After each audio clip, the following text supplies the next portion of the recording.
সূরা আন-নাবার প্রথম আয়াতে কারিমা তেলাওয়াত করেছি। সূরা আন-নাবা, নাবা শব্দের অর্থ আপনারা জানেন। নাবা শব্দের অর্থ হচ্ছে মহাপ্রলয়নকারী দিবস, মহান দিবস, কিয়ামতের দিবস। এক কথায় কিয়ামতের দিবস। আলহামদুলিল্লাহ বলি। আল্লাহ সুবহানাহু ওয়া তাআলা এই আয়াতে কারিমাগুলো যখন নাজিল করে দিলেন, তখন পয়গম্বর আলাইহিস সালাতু ওয়াস সালামের মুখ দিয়ে সমস্ত মক্কা নগরীর মানুষগুলোকে আল্লাহর পয়গম্বর জানাচ্ছেন। এই সূরাটা হচ্ছে মাক্কি সূরা। সূরাটা হলো মাক্কি সূরা, মক্কাতেই এই সূরাটা অবতীর্ণ হয়েছে, নাজিল হয়েছে। আলহামদুলিল্লাহ বলি। আল্লাহ রাব্বুল আলামিন যখন পয়গম্বরকে বললেন, ও পয়গম্বর আপনি জানায়ে দেন, সমস্ত মানুষগুলোর মাঝে জানায়ে দেন, আম্মা ইয়াতাসাআলুন, হে লোক সকল তোমরা শোনো, শোনো, তোমরা শোনো, একটা দিবসের সংবাদ তোমাদেরকে দেই। এই দিবসটা সম্পর্কে তোমরা শোনো। আনিন নাবাইল আযীম, একটা ভয়ঙ্কর দিবস সামনে সন্নিকটে চলে আসতেছে। যেই দিবসটাতে পৃথিবী থরথর করে কাঁপবে, পৃথিবী ভূমিকম্প হবে, পৃথিবীটা সমস্ত কিছু ধ্বংস হয়ে যাবে। যারাই মাটির নিচে আছে সকলেই মাটি থেকে দাঁড়িয়ে যাবে। বলেন সুবহানাল্লাহ। কাল্লা সায়ালামুন সুম্মা কাল্লা সায়ালামুন। আমি বারবার করে বলছি, পুনরাবৃত্তি করে বলছি, আল্লাহর নবী আল্লাহ রাব্বুল আলামিনের কথাটা মানুষের মাঝে এভাবে প্রচার করতেছে, ইয়া আইয়ুহান নাস, হে লোক সকল তোমরা শোনো, শোনো, একটা দিবস সামনে আসতেছে। এই দিবসটা পৃথিবী ধ্বংস হয়ে যাবে, পৃথিবী ধ্বংস হয়ে যাবে, সকলেই বিচার দিবসে হাজির দিতে হবে। আমি কিন্তু বারবার করে বলছি, পুনরাবৃত্তি বলছি, সুবহানাল্লাহ। এইভাবে আল্লাহ রাসূল প্রচার করতেছেন। কিন্তু আল্লাহর নবীর এই কথাটা সবাই গ্রহণ করে নাই। আবু জেহেল, উতবা, সাইবা, ওয়ালিদ ইবনে মুগীরা, আবু সুফিয়ানের বাচ্চারা এরা বলা বলি শুরু করে দিল। মুহাম্মদ কি শুরু করে দিয়েছে রে? এতদিন পর্যন্ত সহ্য ক্ষমতা আমার ছিল, আমরা অনেক কিছু সহ্য করেছি, কিন্তু আব্দুল্লাহর বেটা মুহাম্মদ আজকে নতুন একটা কথা আবিষ্কার করেছে।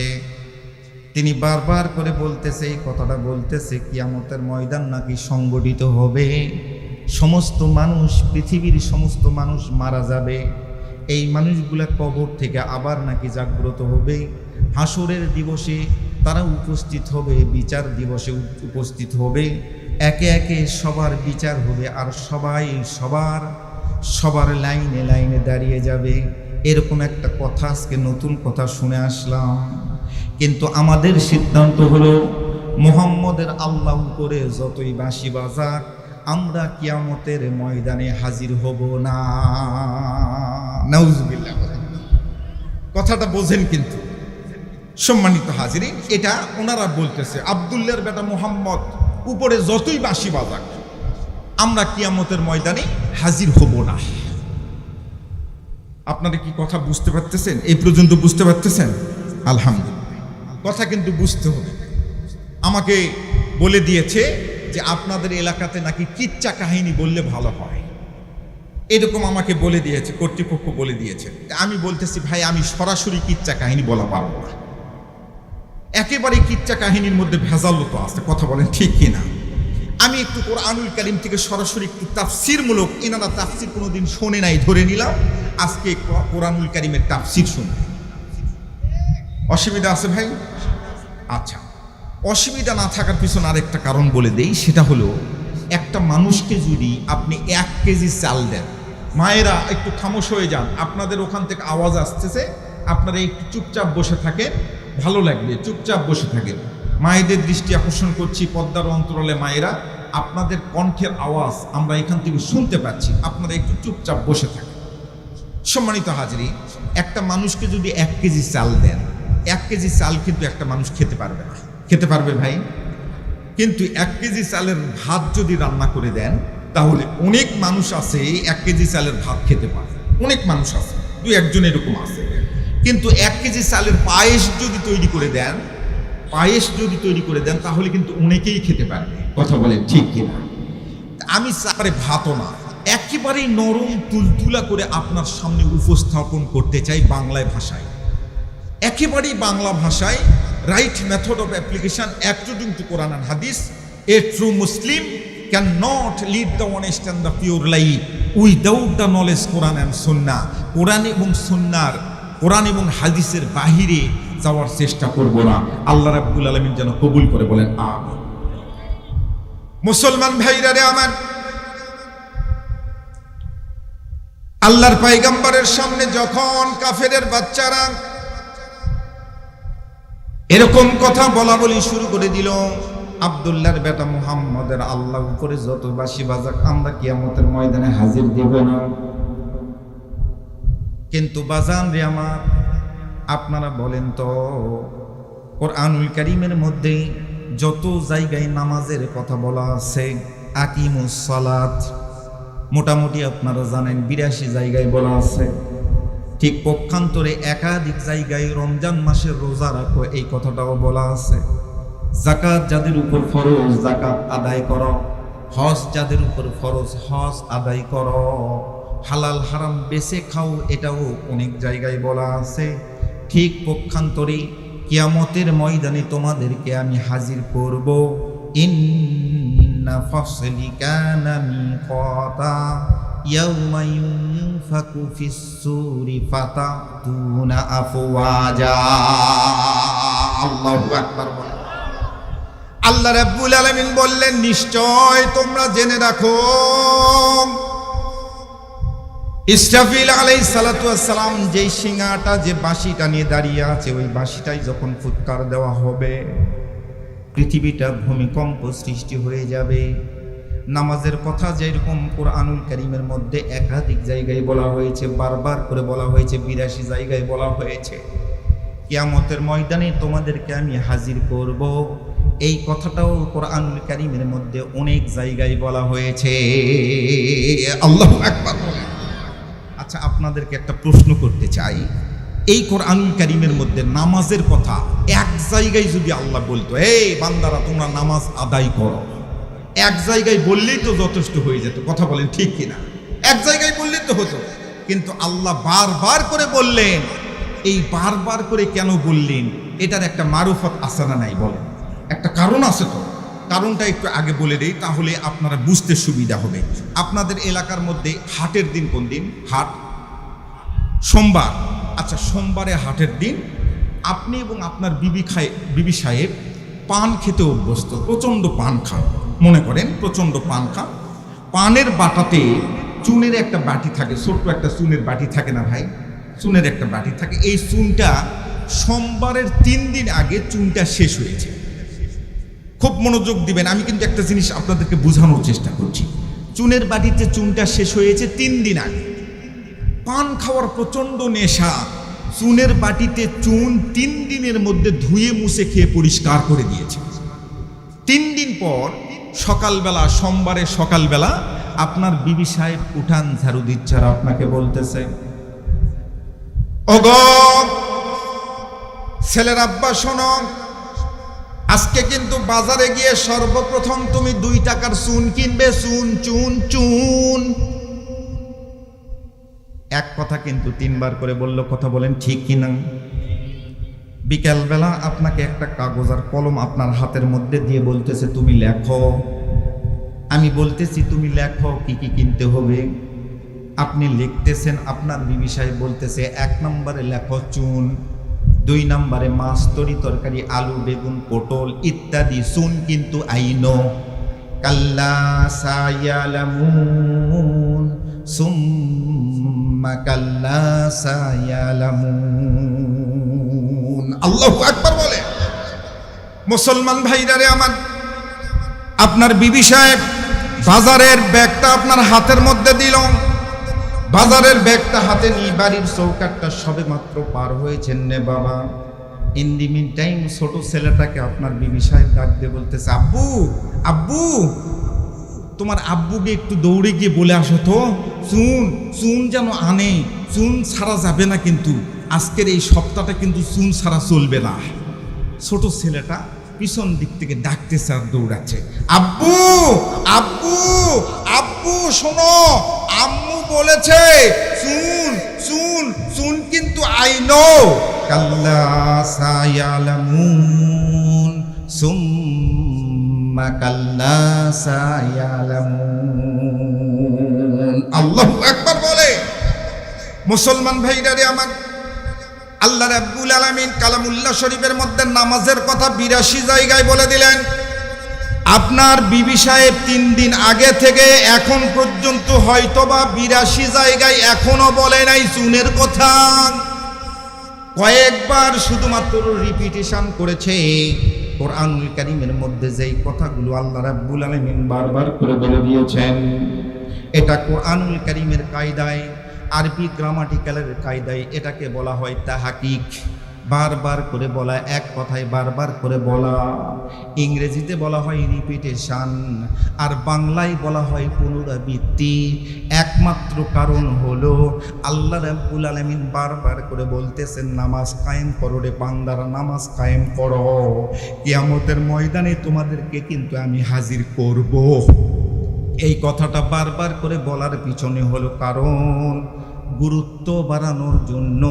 চুনের কথা আপনার বিবি সাহেব যেমন বারবার করে বলতেছে, চুন ছাড়া এই সপ্তাহ চলবে না, গুরুত্ব বাড়ানোর জন্য কথাটা বলেন, ঠিক কিনা? ঠিক আল্লাহ রাব্বুল আলামিন এই কথাটাই বুঝাচ্ছে, ও বান্দারা তোমরা শোনো শোনো, ভূমিকম্প কিন্তু হবে, ভূমিকম্প হবে। ইজা জুলজিলাতিল আরদু জিলজালাহা। এই যে এখানে দেখেন, এক কথাটাই বারবার করে বলা, কাল্লা সাউফা তা'লামুন সুম্মা কাল্লা সাউফা তা'লামুন। একই কথাই বারবার করে বলা, একই রকম কথা না ভাই? আল কারিয়াতু মাল কারিয়াহ ওয়া মা আদরাকা মাল কারিয়াহ। কিয়ামতের ময়দান সংগঠিত হবে, পৃথিবী থরথর করে কাঁপবে, পৃথিবীর মধ্যে ভূমিকম্প হবে, সব কিছু ভেঙ্গে চুরমার হয়ে যাবে। ৮টি জিনিস ছাড়া সব কিছু ভেঙ্গে চুরমার হয়ে যাবে। তার মধ্যে একটা জিনিস ভাঙবে না, একটা জিনিস নষ্ট হবে না, সেটা হলো আপনার গ্রামের জামে মসজিদ। মুসলমান ভাইরা রে আমার, হাসপাতালে যাবেন, একটা সিট খালি পাবেন না রে বাবা। মহাদেবপুর সদর হাসপাতালে যান, একটা সিট খালি পাবেন না। নওগাঁ শহরের বড় হাসপাতালে যান, একটা সিট খালি পাবেন না। ২-১ দিন আপনাকে বেডের নিচে থাকতে হবে, তারপরে আপনাকে বেডের উপর উঠাবেন। লোকাল গাড়িতে উঠবেন, একটা সিট খালি পাবেন না, বৃদ্ধ মানুষ আপনাকে দাঁড়িয়ে থাকতে হবে। ডায়াগনস্টিক সেন্টারে যাবেন, ফাইল হাতে নিয়ে ডাক্তারের চেম্বারের সামনে ঘন্টার পর ঘন্টা আপনাকে দাঁড়িয়ে থাকতে হবে, সিট খালি নাই, বসার মতো জায়গা নাই। ট্রেনে উঠবেন, সিট খালি পাবেন না। লঞ্চে উঠবেন, স্টিমারে উঠবেন, সিট খালি পাবেন না, বসার মতো জায়গা পাবেন না। কিন্তু একটা জায়গায় সপ্তাহের পর সপ্তাহ, দিনের পর দিন, মাসের পর মাস সিট খালি থাকে। এটা হলো আপনার গ্রামের জামে মসজিদ। হানা কিছু তো বলবেন আপনারা, সবাই যে ঠিক বললেন না তার মানে সবাই কথাটা বুঝতে পারেনি।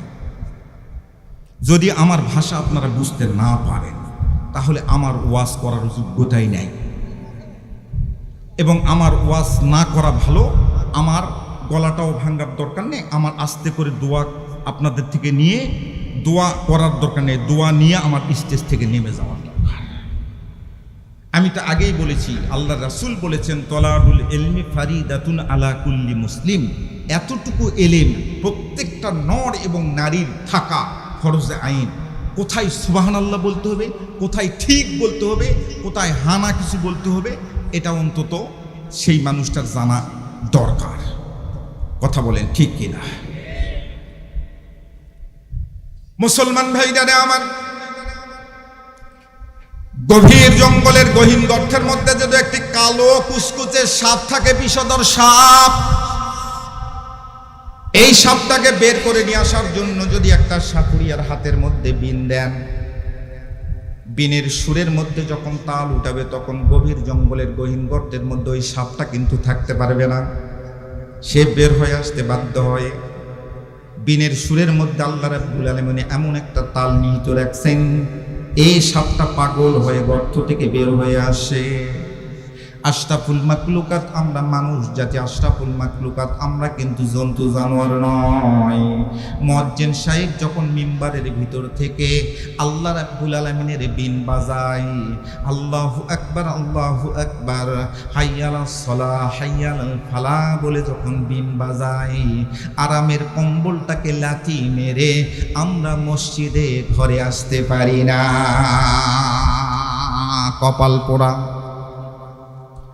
জাতির কপাল পড়েছে রে বাজান, জাতির কপাল পড়েছে। একজনের বাড়িতে আগুন লাগলো, পাশ দিয়ে এক লোক কেরোসিন নিয়ে যায়, সে সেখানে কেরোসিন ঢেলে দিল। জাতির কপালটা পড়েছে কোন জায়গায় দেখেন, আল্লাহর নবী বলেছেন আউয়ালু মা ইউহাসাবু বিহিল আবদু ইয়াউমাল কিয়ামাতিস সালাত। আল্লাহর নবী বলেছেন কিয়ামতের ময়দানে তোমাকে যখন উঠানো হবে, অকুল্লুহুম আতিহি ইয়াউমাল কিয়ামাতি ফারদা। আল্লাহু আকবার বলে সর্বপ্রথম তোমার সামনে নামাজের হিসাব দাঁড় করানো হবে। সুবহানাল্লাহ বলে সর্বপ্রথম নামাজের হিসাবটা আপনার সামনে দাঁড় করানো হবে। সম্মানিত হাজিরিন, এই কারণেই নামাজ আপনাকে 5 ওয়াক্ত আদায় করতে হবে। নামাজের কথা গুরুত্ব বাড়ানোর জন্যই আল্লাহ রাব্বুল আলামিন বারবার করে এই কথাটা বলেছেন। সুবহানাল্লাহ বলবেন না? মুসলমান ভাইরা রে আমার, আল্লাহ রাব্বুল আলামিন কিয়ামতের ময়দানে বারবার করে হাজির করবে এই কথাটা বললেন। ইসরাফিলকে এবার ডাক দিয়ে বললেন আল্লাহ রাব্বুল আলামিন, ইসরাফিল এক মুহূর্ত দেরি করো না, তোমার হাতের মধ্যে যে বাঁশিটা আছে বাঁশিটার মধ্যে তুমি ফুৎকার দিয়ে দাও। আল্লাহ রাব্বুল আলামিন কালামুল্লাহ শরীফের মধ্যে ঘোষণা করলেন বাজান, ওয়ানুফিখা ফিস-সূরি ফাসাইকা মান ফিস-সামাওয়াতি ওয়া মান ফিল আরদ ইল্লা মান শাআল্লাহ। আল্লাহ রাব্বুল আলামিন বললেন ইসরাফিল এক মুহূর্ত দেরি করিস না রে, তোর হাতের মধ্যে যে বাঁশিটা আছে বাঁশিটার মধ্যে ফুৎকার দিয়ে দে।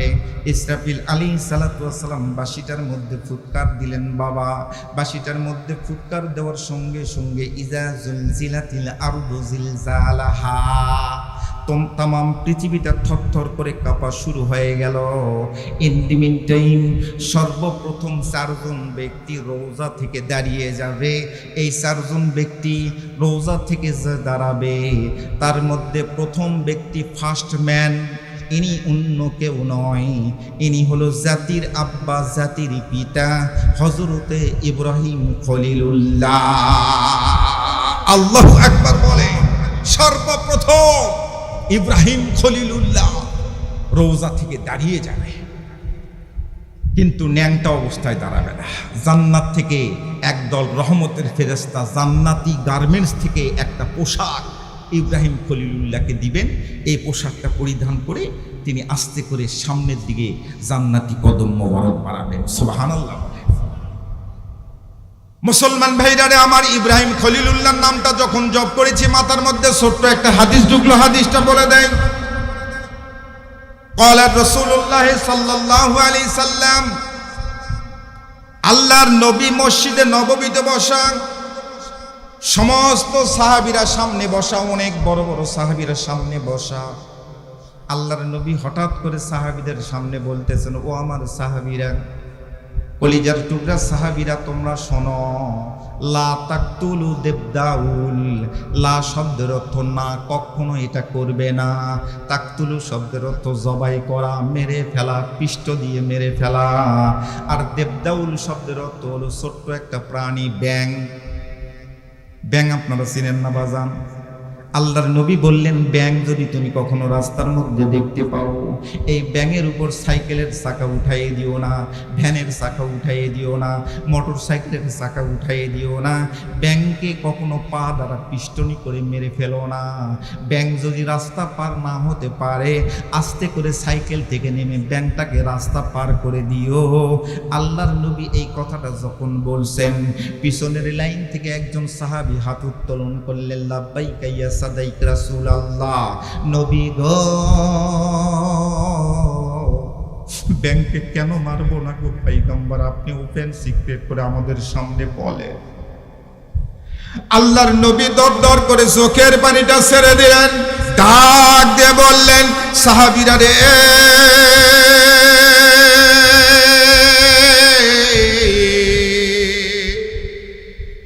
ও কলিজার টুকরা সাহাবীরা, তোমরা কি আমাদের আব্বা, জাতির আব্বা, আমাদের আব্বাজান ইব্রাহিম খলিলুল্লাহর নাম শুনে নেয়? ইব্রাহিম খলিলুল্লাহকে যখন আগুনের কুণ্ডলীর মধ্যে ফেলে দেওয়া হলো, চারিদিকে দাউ দাউ করে আগুন জ্বলছে, এমন সময় একটা ব্যাঙকে লক্ষ্য করা গেল। পৃথিবীর কোনো প্রাণী এগিয়ে আসে নাই, একটা ব্যাঙকে লক্ষ্য করে গেল। এই ব্যাঙটা লাফাইতে লাফাইতে লাফাইতে লাফাইতে একটা ডোবার মধ্যে যায়, পুকুরের মধ্যে যায়, পেট ভর্তি করে পানি খায়, আবার লাফাইতে লাফাইতে লাফাইতে লাফাইতে ওই আগুনের কাছে যাইতে পারে না, কিন্তু দূর থেকে আগুনের মধ্যে প্রসাব করার চেষ্টা করে, প্রসাব করার চেষ্টা করে। সুবহানাল্লাহ বললেন না? ব্যাঙকে জিজ্ঞেস করা হলো, ব্যাঙ, তোমার প্রসাব দ্বারা নমরুদের আগুনের তেমন কোনো ক্ষতি হবে না, ইব্রাহিম খলিলুল্লাহরও কোনো উপকার হবে না, তাহলে এমন কর্মকাণ্ড কেন করো রে ব্যাঙ, এমন কর্মকাণ্ড কেন করছো? ব্যাঙের জবান খুলে গেল। ব্যাঙ ডাক দিয়ে বলতেছে, পৃথিবীর মানুষ তোমরা শোনো, আমি ব্যাঙ, আমি নিজেও জানি আমার প্রসাবের দ্বারা নমরুদের আগুনের কোনো ক্ষতি হবে না, ইব্রাহিম খলিলুল্লাহর কোনো উপকার হবে না, এটা আমি নিজেও জানি। তবে আমি শুধুমাত্র আমার আল্লাহকে দেখাইতে চাই আমি ইব্রাহিম খলিলুল্লাহর পক্ষে অবস্থান নিয়েছি আর নমরুদের বিপক্ষে দাঁড়িয়ে গেছি। চিৎকার করে বলেন সুবহানাল্লাহ। আল্লাহর নবী বললেন, ও সাহাবীরা, তোমরা যদি কাকলাস কখনো দেখতে পাও, কাকলাস, এক কোপে কাকলাসকে মেরে ফেলবে, 2 রাকাত নফল নামাজের ইবাদত তোমার আমল নামায় লিখা হয়ে যাবে। সুবহানাল্লাহ বলেন। একই প্রশ্ন যখন সাহাবী বললেন, ইয়া রাসূলুল্লাহ, ইয়া হাবিবুল্লাহ, কেন মারবো, কেন বা সওয়াব পাবো, আপনি বলে দেন। আল্লাহর নবী বললেন, কাকলাস তৎকালীন সময় ইব্রাহিম খলিলুল্লাহর আগুনের কুণ্ডলীর মধ্যে পিঠের মধ্যে করে খড়ি বহন করে করে সেখানে নিয়ে যাচ্ছিল। কাকলাসকে জিজ্ঞেস করা হলো, ও কাকলাস, তোমার খড়ি দ্বারা তো নমরুদের আগুনের এমন কোনো উপকার হবে না, ইব্রাহিম খলিলুল্লাহর কোনো ক্ষতি হবে না, তাহলে এমন কর্মকাণ্ড কেন করো? কাকলাসের জবান খুলে গেল। কাকলাস ডাক দিয়ে বলতেছে, পৃথিবীর মানুষ তোমরা শোনো শোনো, আমি জানি আমার খড়ি এই দ্বারা কোনো উপকার নমরুদের হবে না, তবে আমি শুধুমাত্র আমার খোদা নমরুদকে দেখাইতে চাই আমি আমার খোদা নমরুদের পক্ষে অবস্থান নিয়েছি আর ইব্রাহিম খলিলুল্লাহর আল্লাহর বিপক্ষে অবস্থান নিয়েছি। চিৎকার করে একটু বলুন নাউজুবিল্লাহ। যে যেই জায়গায় আছে প্রত্যেকটা মানুষ আমরা দায়িত্বশীল, আমাদেরকে আল্লাহ রাব্বুল আলামিন দায়িত্বশীল হিসাবেই প্রেরণ করেছে। ইন্নী জাইলুন ফিল আরদি খলিফা। আল্লাহু আকবার বলে। প্রত্যেকটা মানুষ আমরা দায়িত্বশীল। কিরকম দায়িত্বশীল আর একটু সংক্ষেপে বললে আরো ভালোভাবে পরিষ্কার বুঝতে পারবে। কিছুদিন আগে পবিত্র রমজান মাসে রোজা গেল, আপনারা কিন্তু মাস আলাটা বলে দিবেন। আপনারা বলেন তো, একটা মানুষ রোজা আছে, রোজা থাকা অবস্থায় এই মানুষটা দোকানদারি করে, ব্যবসা করে, তেল বেচা কিনা করে, চাল বেচা কিনা করে, ডাল বেচা কিনা করে। আচ্ছা আপনারা বলেন তো, দোকানদার রোজা আছে কিন্তু ওজন দেওয়ার সময় কাস্টমারকে সব সময় ঠকায়, ওজনে কম দেয়। আপনারা বলেন তো ওনার রোজা হবে? ভালো করে বুঝে সুঝে বলবেন, রোজা হবে? কবিরা গুনার সঙ্গে জড়িত থাকলে রোজা হবে না। কথা বলেন ঠিক কিনা? এখন যেই মানুষটা চাল ওজন করে দেয়, ডাল ওজন করে দেয় কেজি পাথর দিয়ে, যিনি তেল ওজন করে দেয় এটা লিটার বলা হয়। কথা বলেন ঠিক কিনা? যিনি কাপড়ের দোকানদার, কাপড় বেচা কিনা করে, ইনি হচ্ছে ফিতা দিয়ে, গজ ফিতা দিয়ে। ইনি যদি 1 গজ কাপড় কিনতে গেছেন কিন্তু 1 ইঞ্চি কাপড় কম দিয়েছে, এটা কি ওজনে কম নয় ভাই? এটা ওজনে কম নয়? এটাও ওজনে কম। আচ্ছা, আমিনগিরি যিনি করে, জমি মেপে দেয়, উনি 1 হাত টাকার বিনিময়ে 1 হাত আরেকজনকে বাড়াই দিল। আপনারা বলেন তো এই আমিন ওজন কি সঠিক দিল না ওজনে ঠকালো? একজনকে ঠকালো। ভালো করে বুঝে সুঝে বলবেন। আচ্ছা, আমি শিক্ষকতা করি মাদ্রাসায়, উনি কলেজে শিক্ষকতা করেন। এখন মাদ্রাসায় প্রবেশ করার কথা ছিল সকাল 10টার মধ্যে মাদ্রাসায় আমি ঢুকবো, এটা সরকারি আইন। কথা বলেন ঠিক কিনা? কিন্তু আমি মাঝে মধ্যেই প্রায় অলসতার কারণে, নেতাগিরির কারণে, নেতা তো বিরাট নেতা, নেতা হলে আর মাদ্রাসা করা লাগে না, স্কুলও করা লাগে না, কিচ্ছু করা লাগে না। কিছুদিন আগে আমরা দেখেছি। কথা বলেন ঠিক কিনা? এখন এমন নেতা, উনি প্রত্যেক দিন আধা ঘন্টা করে পড়ে যায়। ক্লাসে যাওয়ার কথা ছিল, যেই সময়ে ক্লাসে যায় 10 মিনিট পরে, ক্লাস থেকে উঠে আসে 5 মিনিট আগে। আপনারা বলেন তো ছাত্রছাত্রীকে এ ওজন সঠিক দিল না ওজনে ঠকালো? এটাও তো ওজন নাকি? কথা ভালো করে বুঝবেন। কিন্তু দুর্নীতি একটা শব্দ আছে, দুর্নীতি। দুর্নীতি বাংলায় লিখতে গেলে 3টা অক্ষর লাগে, ওজন শব্দটা লিখতে গেলেও 3টা অক্ষর লাগে। আমরা সাধারণ পাবলিক আমরা মনে করি দুর্নীতি তো আমরা করি না, দুর্নীতি করে কে? তহসিল অফিসের তহসিলদার, টিওনো স্যার, এমপি স্যার, এরপরে ম্যাজিস্ট্রেট, এরপরে থানার ওসি, এরা দুর্নীতি করে, বড় বড় অফিসাররা। কিন্তু আপনি হজে যাওয়ার আগে সমস্ত ভালো ভালো জমিগুলো ছেলেকে লিখে দিয়েছেন। নদীর কাছে 10 শতক জমি, যেটা নদীর ভাঙ্গনে পড়ার সম্ভাবনা আছে, সেই জমিটা মেয়ে জামাইকে লিখে দিয়ে আপনি বলতেছেন, মা তোমরা এই জমিটা নিয়ে দুধে ভাতে খাইও। আপনারা বলেন তো আপনি ছেলে এবং মেয়েকে ওজন কি সঠিক দিয়েছেন না ওজনে কম বেশি করেছেন? আপনারা কিন্তু মাসআলাটা বলেছেন, ওজনে যদি কম বেশি কেউ করে তার রোজা হবে না। ওজনে যদি কেউ কম বেশি করে তার নামাজ হবে? আচ্ছা, এবার আসেন, আপনি আপনার মসজিদের ইমাম সাহেব যেই সময় আসার কথা মসজিদে, যেই কথাগুলো বলার কথা, হক কথাগুলো বলার কথা, কিন্তু কোরআনুল কারীমের কিছু অংশ বাদ দিয়ে দিয়ে কিছু অংশ আপনাকে শোনাচ্ছে, নরম তুলতুলা কথাগুলো আপনাকে শোনাচ্ছে। ডাক্তার সাহেবের কাছে গেছেন, আপনার সন্তানের অসুখ, ডাক্তার সাহেব জ্বরের 2 প্রকার ঔষধ দেয়, একটা হচ্ছে মিষ্টি ঔষধ, একটা হচ্ছে তিতা ঔষধ। কথা বলেন ঠিক কিনা? অ্যান্টিবায়োটিকটা কিন্তু বেশিরভাগ তিতা। এখন প্যারাসিটামল হচ্ছে মিষ্টি। আপনি আপনার সন্তানকে এত বেশি ভালোবাসেন, তিতা ঔষধ কান্নাকাটি করছে, এই কারণে আপনি খাওয়াবেন না। জ্বর ভালো হওয়ার সম্ভাবনা আছে। এই কোরআনুল কারীমের মধ্যে জিকিরের ওয়াজ আছে, নামাজের ওয়াজ আছে, তুলতুলা ওয়াজও আছে, আবার একটু তিতা ওয়াজও আছে। কথা বলেন ঠিক কিনা? এখন ইমাম সাহেব সঠিক কথাগুলা বলল না, আপনার ইমাম সাহেব আপনার ওজনে সঠিক দিল না ওজনে ঠকালো? আপনার বাড়িতে একজন কাজের লোক কাজ করছে, দুর্নীতি শুধুমাত্র টিওনরে করে, ওসি সাহেব করে না, আমরাও দুর্নীতির সঙ্গে জড়িত? একটু লক্ষ্য করে দেখেন। আপনার বাড়িতে একটা কাজের লোক নিয়েছেন, 2-3টা কাজের লোক নিয়েছেন জমি নেলানি দেওয়ার জন্য। গেরস্ত যদি জমির আলে বসে থাকে কাজ একরকম হয়, গেরস্ত যদি বসে না থাকে ওই একই কাজ শেষ করতে হয়। কথা বলেন ঠিক কিনা? তাহলে আপনি লেখাপড়া কিচ্ছু জানেন না, অশিক্ষিত মূর্খ, কিন্তু আপনি গৃহস্থকে ওজনে কিভাবে ঠকাতে হবে এটা কিন্তু আপনার জানা আছে। তার মানে আপনিও দুর্নীতির সঙ্গে জড়িত। ঠিক পক্ষান্তর গৃহস্থ কি করে দেখেন?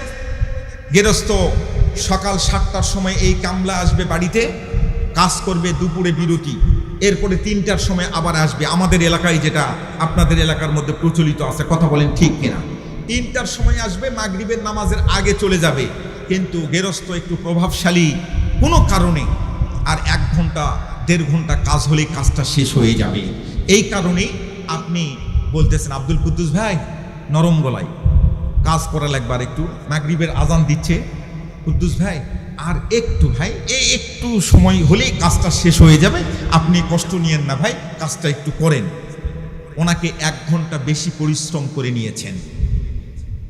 এই যে মাঝখানে 8 ঘন্টা 9 ঘন্টা যে পরিশ্রম করলো, এটার জন্য আপনি 500 টাকা দিবেন। এটার অ্যাভারেজ করলে 1 ঘন্টায় ওভার টাইম যেই বিলটা পাওনা, সেই বিলটা যদি আপনি ওনাকে না দেন, তাহলে আপনিও গৃহস্থ হিসাবে আপনার কাজের লোকের প্রতি ওজনে কম বেশি করেছে। আপনি মনে করতেছেন একটু 5 ওয়াক্ত নামাজ, শুক্রবার দিন জুমার নামাজ পড়ছেন, কলার নাড়াচ্ছেন আর বলতেছেন, আরে আমি সারা এই এলাকার ভালো মানুষ একটাও নাই রে, আমি সারা জান্নাতে যাবে কে? আল্লাহ তো জান্নাত দেওয়ার কোনো লোকই নাই, আমি সারা আর জান্নাত কেউ যাবে না। কিন্তু আপনি একটু আপনার ম্যান্ডেটটা আপনি একটু যাচাই করে দেখেন তো, আপনি কোন দুর্নীতির সঙ্গে জড়িত, কাকে ঠকাচ্ছে। আমি বক্তা হিসাবে এখানে এসেছি, আপনারা দাওয়াত দিয়ে নিয়ে আসছেন প্রধান বক্তা হিসাবে। আমার 1 ঘন্টা 1.5 ঘন্টা আলোচনা করার কথা ছিল, কিন্তু আমি শক্ত কথাগুলো বাদ দিয়ে, যেগুলো প্রয়োজনীয় কথা সেইগুলো কথা বাদ দিয়ে, কিচ্ছা কাহিনী, জুলেখার কিচ্ছা, বিভিন্ন ময়না পাখির কিচ্ছা, সাপের কিচ্ছা, এগুলো বলে আমি চলে গেলাম। আপনারা বলেন তো, আমি বক্তা হিসাবে ওজনে আপনাদের প্রতি ঠকালাম কিনা? এই জন্য প্রত্যেকটা মানুষ প্রত্যেকটা জায়গায় দায়িত্বশীল। কথা বুঝাইতে পারছি আপনাদেরকে? সম্মানিত বাবারা আমার, এখন আসেন সামনের দিকে নিয়ে যাই। আল্লাহর পয়গম্বর আমাদের আব্বাজান হযরত ইব্রাহিম খলিলুল্লাহ রওজা থেকে দাঁড়িয়ে পড়লেন, সামনের দিকে অগ্রসর হলেন। আপনাদের মনে আছে? মনে আছে আপনাদের? অগ্রসর হলেন, সামনের দিকে রওনা দিলেন। পিছনের দিকেই কোটি কোটি রহমতের ফেরেশতারা আহলান সাহলান মারহাবান মারহাবা ধ্বনি দেয়। সুবহানাল্লাহ বলবেন না? ইন দি মিন টাইম আল্লাহ রাব্বুল আলামিন যখন ডাক দিলেন, ইশারা করলেন, সঙ্গে সঙ্গে 4 জন ব্যক্তি রওজা থেকে উঠবে। বাবা, এই 4 জন ব্যক্তির মধ্যে সেকেন্ড ম্যান, দ্বিতীয় ম্যান দ্বিতীয়বার যিনি রওজা থেকে দাঁড়িয়ে যাবেন, এই ব্যক্তিটা আর কেউ নয়, এই ব্যক্তিটা হলো আকাই নামদার তাজদাই মদিনা, সোহার মদিনা, মুফাক্কির মদিনা, বুলবুল মদিনা, সারোরে কায়নাত সাকলাইন মুজদাবিন শাফিউল আম্বিয়া জনাবে মুহাম্মদ রাসূল। সকলে একটু পড়ে নেই সাল্লাল্লাহু আলাইহি ওয়াসাল্লাম। আল্লাহর পয়গম্বর যখন রওজা থেকে দাঁড়াবেন, গভীর মনোযোগ দিবেন। ইম্পর্টেন্ট একটা সাবজেক্টের মধ্যে প্রবেশ করলাম। আল্লাহর পয়গম্বর রওজা থেকে দাঁড়ানোর পূর্ব মুহূর্তে রহমতের একজন ফেরেশতা রওজার মধ্যে প্রবেশ করবেন। রওজার মধ্যে প্রবেশ করেই আল্লাহর পয়গম্বরকে একটা জান্নাতি গার্মেন্টস থেকে একটা জান্নাতি ড্রেস দেওয়া হবে। এই ড্রেসটা তখন পরিধান করবে। আল্লাহর পয়গম্বর পরিধান করলেন, পরিধান করেই সামনের দিকে তিনি অগ্রসর হবেন। ওয়াজ কিন্তু আপনারা যদি না বোঝেন, বিষয়বস্তু যদি না বোঝেন, কোন বিষয়টার উপর ওয়াজ করছি, তাহলে কিন্তু বদহজম হবে, মানে হিতে বিপরীত হয়ে যাবে। কথা বুঝতে পারছেন ভাই? কেমন? এক ডাক্তার সাহেবের কাছে এক রুগীকে নিয়েছে। ডাক্তার সাহেব প্রেসক্রিপশন করে দিয়ে বলেছে যে এটা প্রত্যেক দিন আপনি সুন্দর করে এটা ব্যবহার করবেন, প্রেসক্রিপশন ফলো করবেন। এখন 3 দিন পর পেটের ব্যথা বাড়ছে। রুগী ডাক্তার সাহেবের কাছে গিয়ে বলতেছে, স্যার আপনি প্রেসক্রিপশন করে দিলেন, আপনার প্রেসক্রিপশন ফলো করতে গিয়ে আমার পেটের ব্যথা বাড়ছে। ডাক্তার সাহেব তাড়াতাড়ি পেটটা আলট্রাসোনোগ্রাম করে দেখে পেটের মধ্যে 2টা চামচ ঢুকছে, চামচ। রুগীকে এখন ডাক্তার সাহেব বলতেছে, আপনার পেটের মধ্যে চামচ কিভাবে আসলো? রুগী বলতেছে, স্যার গত 3 দিন আগে যখন আসছিলাম তখন তো আপনি প্রেসক্রিপশন হাতে দিয়ে বলে দিয়েছেন প্রত্যেক দিন 2 চামচ করে খাবেন।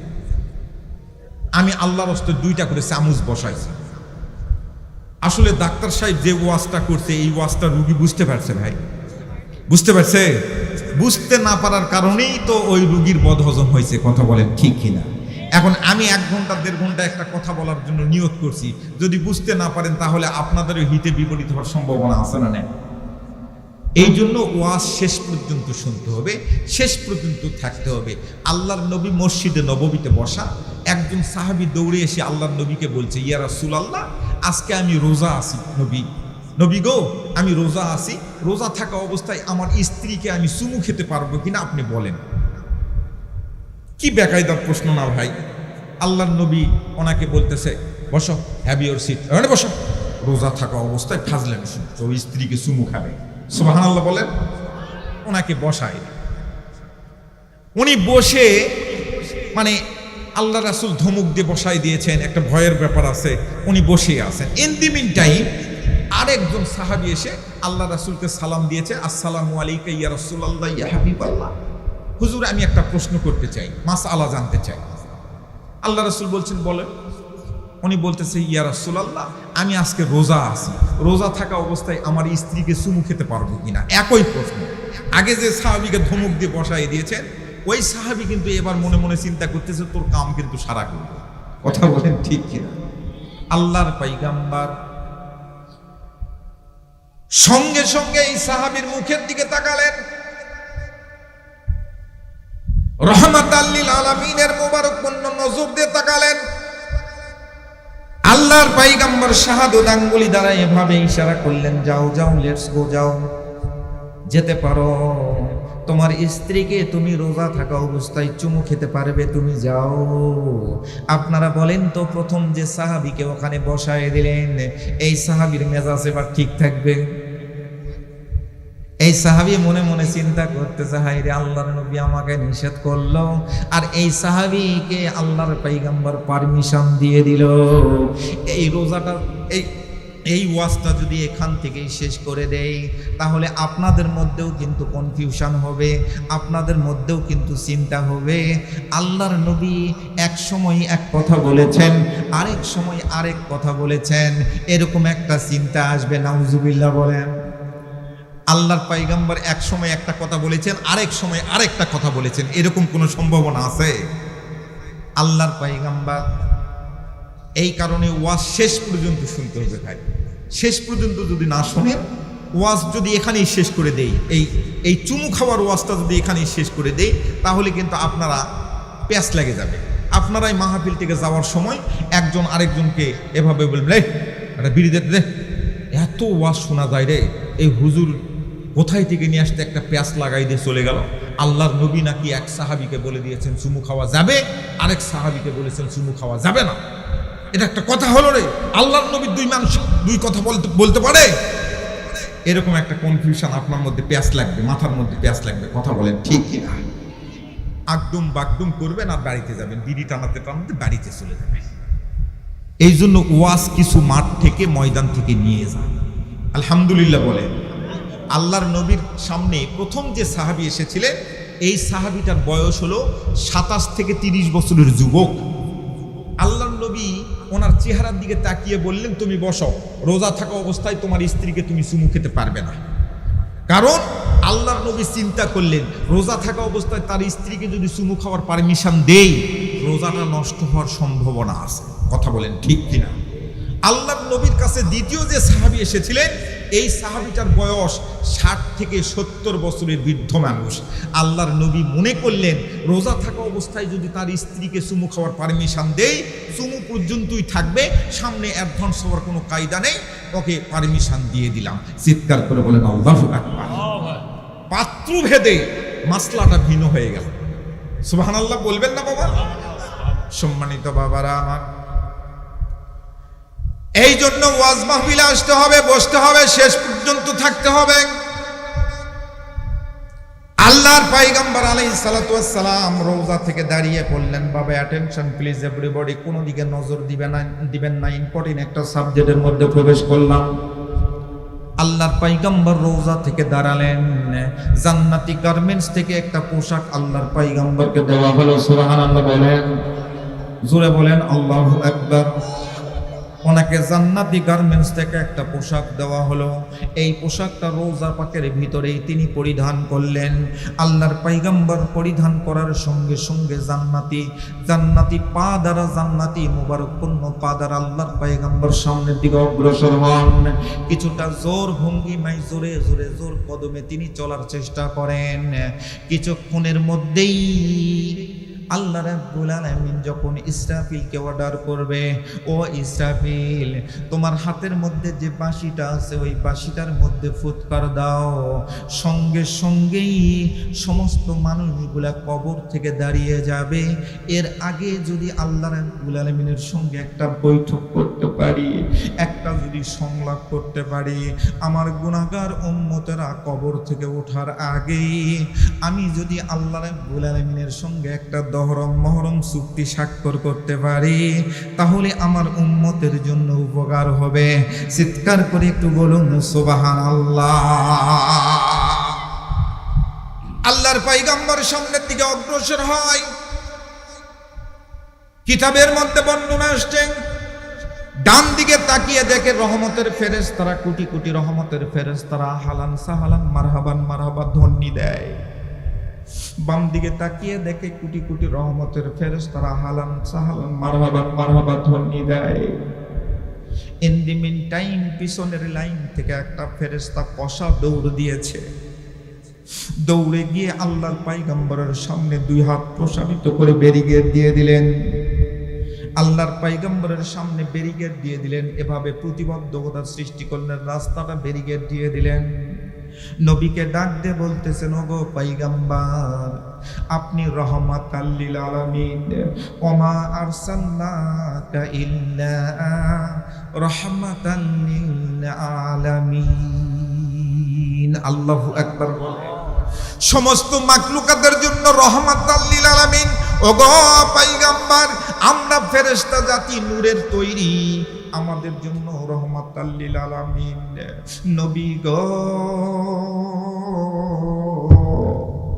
আমার ছোট্ট একটা প্রশ্ন আছে গো পয়গম্বর, এই প্রশ্নের উত্তর না দিয়ে দয়া করে মায়া করে রহমাতাল লিল আলামিনের ওসিলা করে আপনি 1 ইঞ্চিও সামনের দিকে অ্যাডভান্স হবেন না।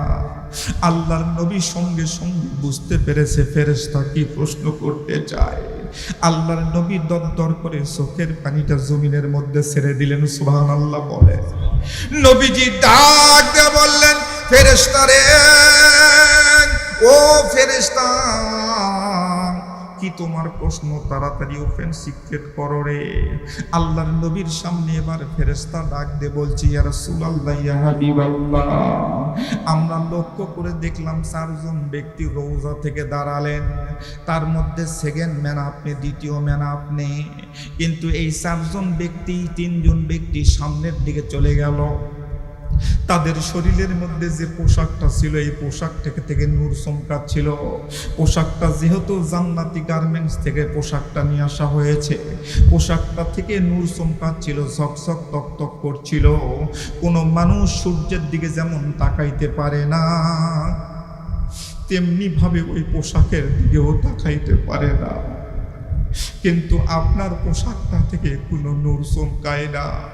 ওগো পয়গম্বর, আপনি রহমাতাল লিল আলামিন, আপনি নবীদের নবী, সমস্ত নবীদের সরদার, তারপরও আপনার পোশাক থেকে নূর চমকাচ্ছে না। এখন তো আমি যে দৃশ্যটা দেখতেছি গো পয়গম্বর, আপনার সমস্ত শরীরের মধ্যে কাদা, আপনার দাড়ির মধ্যে কাদা, আপনার পাগড়ি মোবারকের মধ্যে কাদা, আপনার রোজার মধ্যে বন্যার পানি ঢুকছিল নাকি? আপনার মদিনা শহরের মধ্যে কোনোদিন বন্যার পানি উঠছিল নাকি? নবী গো,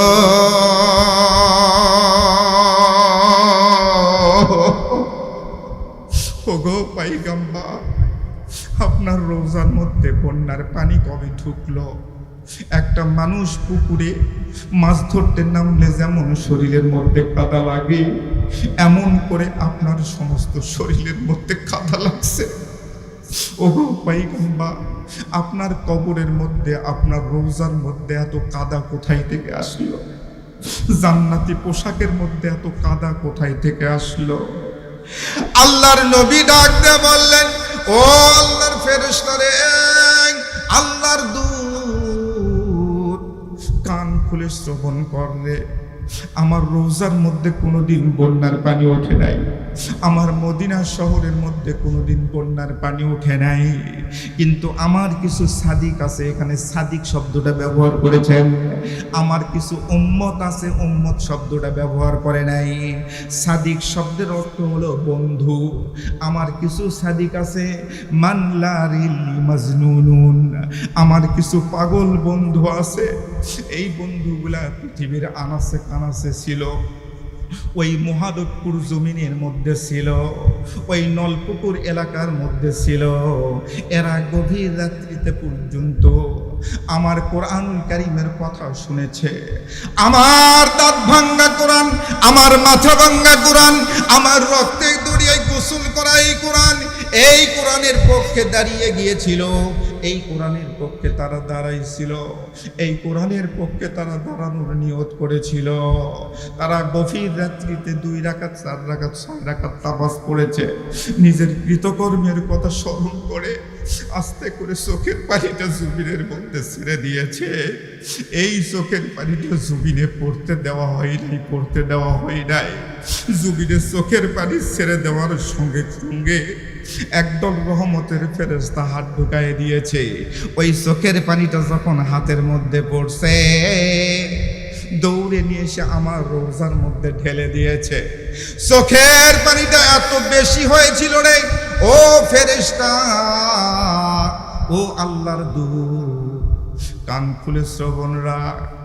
তোকে সাক্ষী রেখে ঘোষণা করলাম, যতক্ষণ পর্যন্ত যাদের চোখের পানির কারণে আমার রোজাটার মধ্যে কদমাক্ত হয়েছিল, যখন ইসরাফিল আলাইহিস সালাতু ওয়াস সালাম সিংহাই ফুৎকার দিল, ইজা জুলজিলাতিল আরদু জিলজালাহা, ভূমিকম্পের কারণে চোখের পানিগুলো আমার রোজার মধ্যে এতই উছলে উঠেছিল, এতই উতাল পাতাল হয়েছিল, ওই চোখের পানির কারণেই আমার রোজাটার মধ্যে কদমাক্ত হয়েছে, কাদাময় হয়েছে।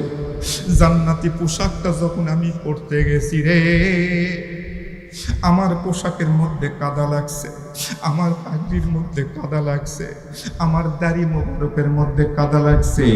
ও ফেরেশতা, তোমাকে সাক্ষী রেখে ঘোষণা করলাম, তাদেরকে যতক্ষণ পর্যন্ত জান্নাতের সার্টিফিকেট না দিতে পেরেছি, ততক্ষণ পর্যন্ত আমি পয়গম্বর জান্নাতের চৌকাঠ পার হব না। এটা হচ্ছে আমাদের নবী, এটা হচ্ছে আমাদের সেই নবী। আমাদের একজন পয়গম্বর আছে, আমাদের একজন আল্লাহ আছে, আমাদের একটা কিবলা আছে, আমাদের একটা কিতাব আছে। সুবহানাল্লাহ বলেন। আর আমাদের সন্তানেরা ইয়াব্বা খায়, আমাদের সন্তানেরা ফেন্সিডিল খায়। ও যুবক ভাইয়েরা, খুব কান খাড়া করে শুনে নেন। আপনি গাঞ্জা খান, আপনি ইয়াব্বা খান, আপনি বড়ি খান, আপনি ইনজেকশন ব্যবহার করেন, খোঁজ খবর নিয়ে দেখেন এই মসজিদের কমিটির সঙ্গে আপনার নানা জড়িত, আপনার দাদা জড়িত, আপনার বড় ভাই এই মসজিদের হয়তো সভাপতি, সেক্রেটারি, কেউ না কেউ দায়িত্ব পালন করছে। কথা বলেন ঠিক কিনা? সম্মানিত হাজিরিন, আপনার পরিবারটা আপনাকে জান্নাতি করতে হবে ভাই, কেউ করে দিতে পারবে না। আপনার অনেক টাকা পয়সা আছে, আপনি সুন্দর টাইলস করা একটা বাড়ি তৈরি করতে পারবেন, কিন্তু সুন্দর পরিবার তৈরি করার জন্য এই কোরআনুল কারীম আস্তে করে আপনার পরিবারের মধ্যে ঢুকাতে হবে। কোরআনুল কারীম যদি না ঢুকাতে পারেন, টাকা দিয়ে টাইলস করা আপনি বাথরুম, টয়লেট, সিঁড়ি সব কিছু তৈরি করতে পারবেন, ঝকঝক তকতক একটা বাড়ি তৈরি করতে পারবেন। টাকা থাকলে বাড়ি তৈরি হয়, কিন্তু কোরআনুল কারীম যদি না থাকে, ওই পরিবারটা কখনো সুন্দর হয় না। বাড়ি সুন্দর আর পরিবার সুন্দর এক কথা নয়। সম্মানিত হাজিরিন, আল্লাহর পয়গম্বর জান্নাতি কদম মোবারক সামনের দিকে বাড়ালেন। সমস্ত নবীরা নাফসি নাফসি করবে, কিয়ামতের ময়দানে সমস্ত নবীরা নাফসি নাফসি করবে। ওয়াইয়াকুলু আদম শাফিআল্লাহ ইয়া রাব্বে নাফসি নাফসি, ওয়াইয়াকুলু মুসা কালিমুল্লাহ ইয়া রাব্বে নাফসি নাফসি, ওয়াইয়াকুলু ইব্রাহিম খলিলুল্লাহ ইয়া রাব্বে নাফসি নাফসি, ওয়াইয়াকুলু ঈসা রূহুল্লাহ ইয়া রাব্বে নাফসি নাফসি। কিন্তু আপনার নবী, আমার নবী নাফসি নাফসি করবে না বাবা।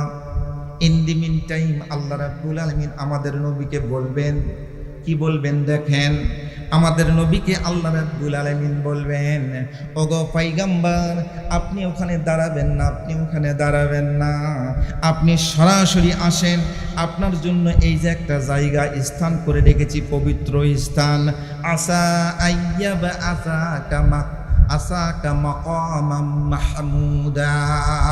আল্লাহু আকবার। আল্লাহ রাব্বুল আলামিন বলবেন আপনার জন্য এই যে মাকামে মাহমুদ, এই মাকামে মাহমুদটা মুফাসসিরে কিরাম তাফসিরের মধ্যে লিখেছে মাকামে মাহমুদটা অন্য কোনো জিনিস নয়, এরকম কোনো দামি সোফা সেট নয়। আবার হযরতে সুলাইমান আলাইহিস সালাতু ওয়াস সালামের সিংহাসনের মতো দামি কোনো সিংহাসনও নয়। মাকামে মাহমুদটা হলো সরাসরি আল্লাহ রাব্বুল আলামিনের কুদরতি কোল। সুবহানাল্লাহ বলে, কুদরতি কোল। খুব গভীরভাবে বোঝার চেষ্টা করে, সন্তানের সর্বশ্রেষ্ঠ নিরাপদ স্থান হলো পিতামাতার কোল। কথা বলেন ঠিক কিনা? সন্তানের জন্য সর্বশ্রেষ্ঠ নিরাপদ স্থান পিতামাতার কোল। আপনার 1 বছর 1.5 বছর সবে মাত্র কথা বলা শিখছে, এরকম একটা সন্তানকে আপনি কোলে করে নিয়ে যাচ্ছেন, কোলে করে নিয়ে যাচ্ছেন। কিছু দূর যাওয়ার পর ওই যে কাঁঠাল গাছের উপর অথবা তাল গাছের উপর একটা কাউয়া কাকা করতেছে, আপনার সন্তানটা আপনার মুখের দিকে তাকিয়ে বলতেছে, আব্বু ওটা কাকা করে কেন? বিভিন্ন প্রশ্ন, বহু প্রশ্ন, কাকা করে কেন? আপনি বলতেছেন বাবা ওটা ক্ষুধা লাগছে, একটা উত্তর তো দেওয়া লাগবে, এরকম দেই না ভাই, ও ক্ষুধা লাগছে। কিছুক্ষণ পর আবার প্রশ্ন, আব্বু ওটা কাকা করে কেন? ক্ষুধা লাগছে রে বেটা, ক্ষুধা লাগছে তাই। আবার কিছুক্ষণ পর বলতেছে আব্বু ওটা কাকা করে কেন? এবার কিন্তু আপনি বিরক্ত হন না, অনেকবার প্রশ্ন করার পরে আপনি বিরক্ত হন নাই, কিন্তু আপনি মৃদু একটু ওকে চাপা দিয়ে এভাবে আপনি কোলের মধ্যে দিয়ে মুখটা, আপনার মুখটা সন্তানের মুখের কাছে, চোখের কাছে, কপালের কাছে নিয়ে গিয়ে বলতেছেন আব্বু ওটা ক্ষুধা লাগছে রে বাবা, ক্ষুধা লাগছে, ক্ষুধা লাগছে, ক্ষুধা লাগছে। কথা বলেন ঠিক কিনা? এর চেয়ে কোটি কোটি কোটি কোটি কোটি কোটি গুণ, মিলিয়ন বিলিয়ন মোহাব্বত আল্লাহ রাব্বুল আলামিন নিজের কাছে রেখে দিয়েছেন। আল্লাহ রাব্বুল আলামিন, আল্লাহ তার পয়গম্বরকে বলছেন, আসা আইয়াবা আসাকা রাব্বুকা মাকামাম মাহমুদা। ওগো পয়গম্বর আপনি মাকামে মাহমুদের মধ্যে বসেন। সুবহানাল্লাহ বলেন। মাকামে মাহমুদটা কি বললাম? আল্লাহর কুদরতি কোল, মানে আমার কোলের উপর আপনি বসেন। সুবহানাল্লাহ বলবেন না?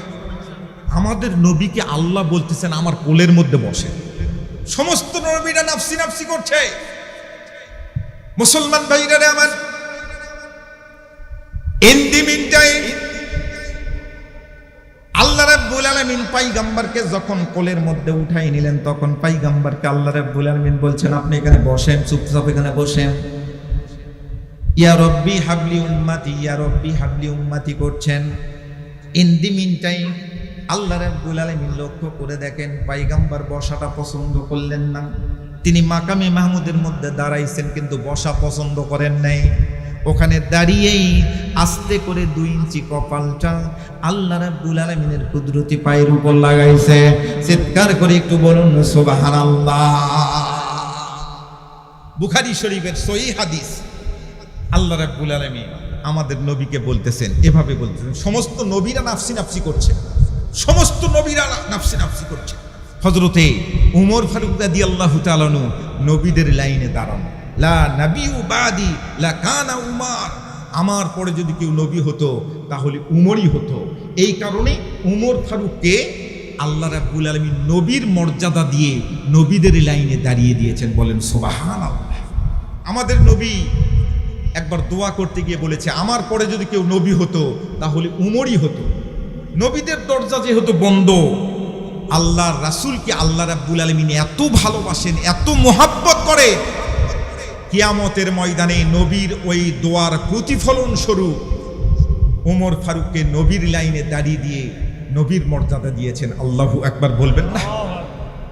বুখারী শরীফের স্পষ্ট হাদিস দেখেন, আল্লাহ রাব্বুল আলামিন আমাদের নবীকে বলতেছেন, সবাই নাফসি নাফসি করছে, এমন সময় আমাদের নবীর সঙ্গে আল্লাহ কথা বলতেছেন।